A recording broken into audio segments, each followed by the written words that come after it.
In today's video, I'm going to teach you how to add hanging indents in Google Docs if you're working on a bibliography, reference list, or any document that needs a more professional layout. A hanging indent is a very useful formatting tool. A hanging indent means the first line stays aligned to the left, while the lines after it are indented slightly to the right. This style is commonly used in academic writing formats like MLA, APA, and Chicago, so it's helpful to know how to set it up correctly. To get started, open your Google Doc and highlight the paragraph or paragraphs you want to format. Make sure you select all of the text that should use the hanging indent before moving on, because the formatting will only apply to the text you've selected.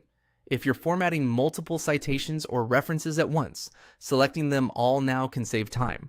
Once your text is highlighted, go to the top menu and click Format. From there, move down to Align and Indent, and then choose indentation options. This will open a small settings window where you can control exactly how the selected paragraph is indented. If you've never used this menu before, don't worry, it's very straightforward. In the indentation options window, look for the section labeled Special Indent. Click the drop-down menu there and select Hanging.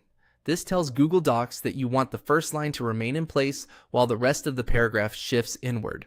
As soon as you choose this option, you'll also be able to set the size of the indent.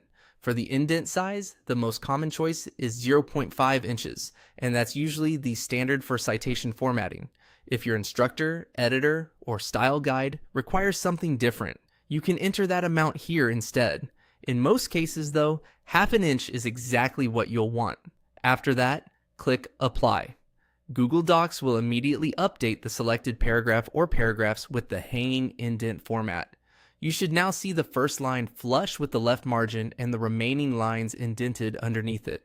And that's it. Your hanging indent is now set up. If something doesn't look right, double check that you selected the correct text and chose hanging under special indent before applying the change. This is a quick formatting fix, but it makes a big difference in keeping your document clean, readable, and properly styled.